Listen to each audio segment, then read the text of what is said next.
우한 직격탄, 맞은 증시, 실적 좋은 NC 셀트리온 삼성 SDI 주목. 연초 이후 랠리를 이어오던 주식시장이 대형 악재를 만났다. 중국 우한에서 시작된 신종 코로나 바이러스의 확산으로 위험자산 선호 심리가 꺾이고 시장 변동성은 커지고 있다. 투자자들의 고민도 깊어지고 있다. 한국 주요 기업들은 수출과 중국 내수 시장의 영향을 크게 받기 때문이다. KTB 투자증권에 따르면 2003년 사스가 유행했을 당시 중국이 세계 국내 총생산 GDP에서 차지하는 비중은 4.3%에 불과했지만 지난해에는 16.3%까지 늘었다. 한국 수출에서 차지하는 비중도 같은 기간 14.6%에서 26.1%로 급증했다. 전문가들은 전염병 경과를 함부로 예단하기 어려운 만큼 주식시장에서 단기 성과를 추구하기보다 펀더멘털, 기초체력이 튼튼한 종목을 저가에 매수하는 기회로 삼는 전략이 유효하다고 조언했다. 한국거래소에 따르면 외국인 투자자들은 우한 폐렴이 증시에 직격탄을 준 지난달 28일부터 30일까지 LG생활건강을 495억 원어치 사들였다. 같은 기간 삼성바이오로직스 370억 원, 현대차 368억 원, KTNG 334억 원, 삼성 SDI 282억 원, NC소프트 239억 원, 아모레퍼시픽 128억 원 등도 외국인 매수 상위 종목에 이름을 올렸다. 외국인들은 우한발 FA 악재의 직격탄을 맞은 중국 내수 관련주와 비교적 타격이 덜한 정보기술 IT 주를 동시에 담았다. 외부 악재가 해소되면 가장 먼저 큰 폭으로 오를 것으로 예상되는 종목들에 베팅한 것이라는 분석이 나온다. 금융정보업체 FN가이드에 따르면 NC소프트의 올해 1분기 영업이익은 2,581억 원으로 전년 동기 대비 224.6% 급증할 것으로 예상된다. 셀트리온 77.7%, 삼성 SDI 29.0%, 아모레퍼시픽 14.4% 등도 영업이익 증가가 기대된다. 박석현 KTB 투자증권 연구원은 경제지표의 일시적 부진을 우려하기보다는 장기적인 실적 전망이 개선되고 있는지에 좀 더 관심을 가져야 할 것이라고 조언했다. 올해도 달러화 약세 지속, 신흥국 채권 유망, 한국은 주식형 상품을 너무 과도하게 선호하는 경향이 있습니다. 주식 비중을 글로벌 채권 등 다양한 상품으로 나누는 멀티에셋 전략을 세울 필요가 있습니다. 데니 듀파스키의 스탠다드 차타드 SC 은행 투자상품 총괄 대표 사진은 서울 공평동 SC제일은행 본점에서 열린 한국경제신문과의 인터뷰에서 올해도 글로벌 시장 변동성이 클 것으로 예상되는 만큼 투자 상품 다각화가 중요하다며 이같이 말했다. 듀파스키의 대표는 위험성을 줄일 수 있는 멀티에셋형 투자를 강조했다. 채권, 주식, 외화, 원자재, 리츠 등 다양한 자산을 하나의 포트폴리오에 구성하는 방식의 투자를 말한다.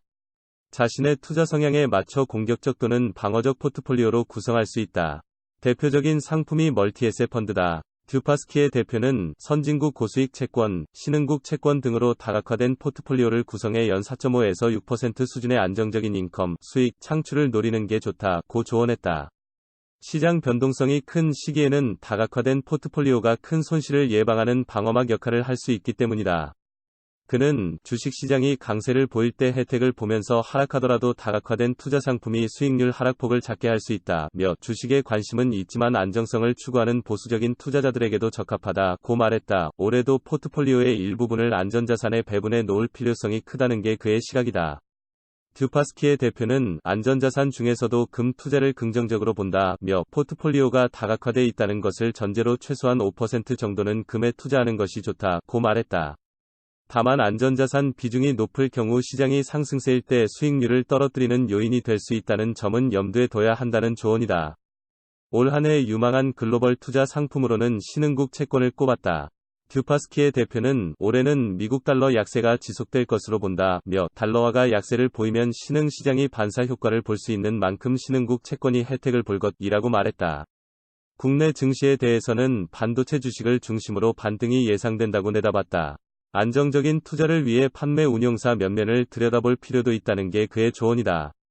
해외 금리 연계 파생결합 펀드 DLF 사태 같은 대규모 손실을 피하기 위해서다.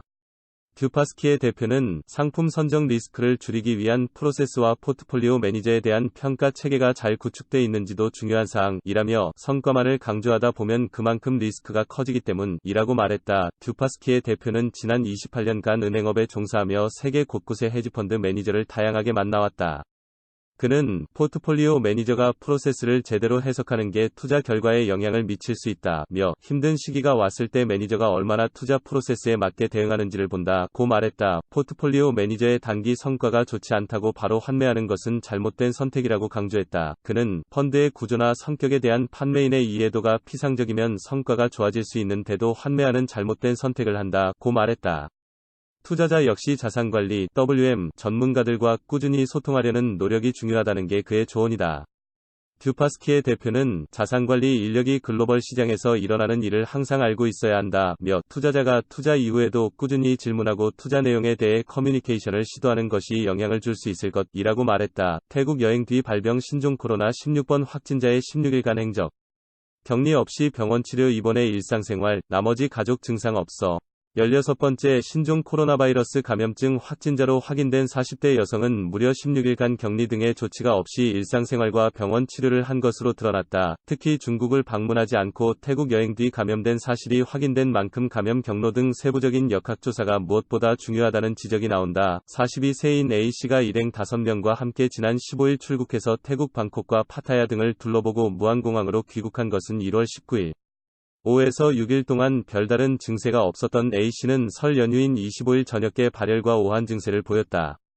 폐 관련 기저질환이 있는 A씨는 이틀 뒤 고열이 낮아 21세 기병원을 찾아 치료를 받았다. 이 병원은 신종 코로나 선별진료소로 지정된 곳은 아니다. 심한 고열 등 신종 코로나 의심이 들자 전남대병원을 찾았으며 이곳에서 엑스레이 검사와 혈액 검사를 받았으며 정상으로 판정돼 기존의 질환인 폐렴약 등을 처방받았다. 기저질환이 있었던 탓에 격리되지 않은 상태에서 진료를 받고 약을 처방받은 것으로 알려졌다. 증상이 호전되지 않자 A씨는 28일부터 4일간 21세기 병원을 다시 찾아 입원 치료를 받았다.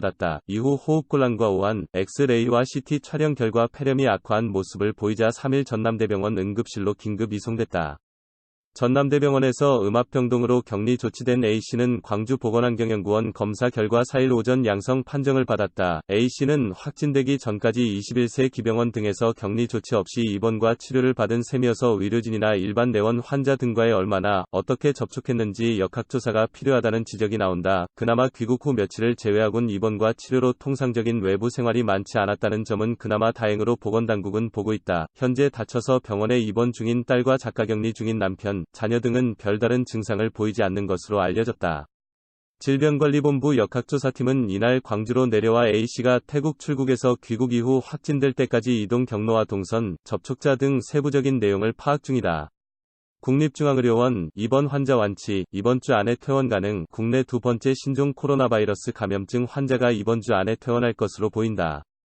전기현 국립중앙의료원장은 4일 연합뉴스와의 통화에서 이 병원에서 치료받는 입원 환자에 대해 이미 완치됐다며 이번 주 안에 퇴원할 수 있다고 말했다. 전날 질병관리본부는 입원 환자의 퇴원을 검토 중이라고 밝힌 바 있다. 질본에 따르면 이번 환자는 실시간 유전자 증폭 PCR 검사에서 음성 판정을 받았다. 24시간 간격으로 이번 시행한 PCR 검사가 모두 음성으로 확인되면 의료진의 판단하에 퇴원할 수 있다. 정 원장은 의학적으로는 완치됐지만 퇴원은 환자의 의사, 퇴원 이후의 계획 등 여러 변수를 고려해 결정해야 할 문제라며 의학적이지 않은 변수만 남았다고 밝혔다. 이어 환자는 PCR 검사에서 이미 음성으로 확인됐으나 병원에서도 꼼꼼히 보기 위해 세밀한 바이러스 농도 등을 확인 중이라며 현재 병원에서는 퇴원시켜도 되겠다는 의견이라고 설명했다. 그는 이번 환자의 치료에 다양한 방법이 시도됐던 만큼 어떤 치료가 주요했는지 단언할 수 없다고 했다. 다만 이 환자에게 에이즈, HIV 치료제는 사용한 것으로 확인됐다. 정 원장은 HIV 치료제를 쓰긴 했지만 HIV 치료제가 신종 코로나에 맞느냐에 대해서는 아직 근거가 축적된 게 아니다 라며 치료법은 환자를 담당하는 병원마다 다른 것으로 안다고 말했다. 이어 앞으로 환자를 담당하는 의료진끼리 임상위원회를 꾸려 치료 상황을 공유하고 치료법 등을 논의할 것이라고 덧붙였다. 이번 환자는 중국 우한에서 근무하다 지난달 22일 입국한 55세 한국인 남성이다. 입국 시 검역 과정에서 능동감시 대상자로 분류돼 보건당국의 모니터링을 받았다. 같은 달 23일 보건소 선별진료소에 진료를 받고 24일 확진돼 국립중앙의료원으로 격리됐다.